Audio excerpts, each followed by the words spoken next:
কাউরে দিয়েছ 3000 বছর, যারা কম পাইছে তারাও পাইছে 1000 বছর, ঠিক কিনা?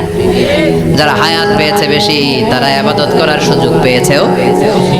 ওয়া আমারু উম্মতি মা বাইনা 60 ইলা 70, কিন্তু আমার উম্মতের গড় বয়স হলো 60 থেকে 70।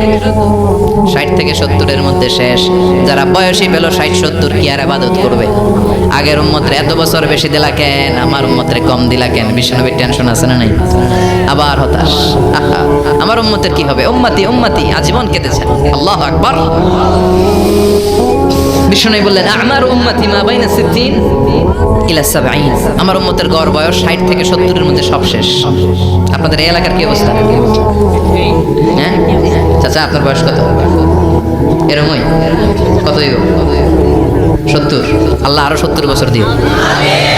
100 বছর আছেন কে কে দেখি? 100। তুমি 100?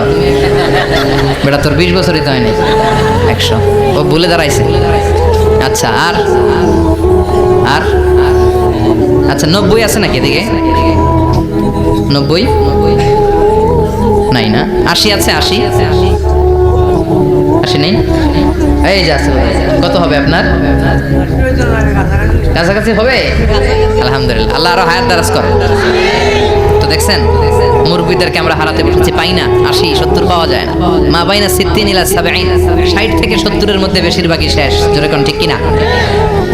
বিশ্বনবী আবার কাঁদলেন, আল্লাহ আগের উম্মতেরা হায়াত পেত বেশি, আমার উম্মতের হায়াত কম, তারা ইবাদত করত বেশি, আমার উম্মতের কি হবে? আল্লাহ বললেন চিন্তা নাই, ইন্না আনজালনাহু ফি লাইলাতিল কদর ওয়া মা আদরাকা মা লাইলাতুল কদরি লাইলাতুল কদরি খায়রুম মিন আলফি শাহর। সুবহানাল্লাহ পড়েন।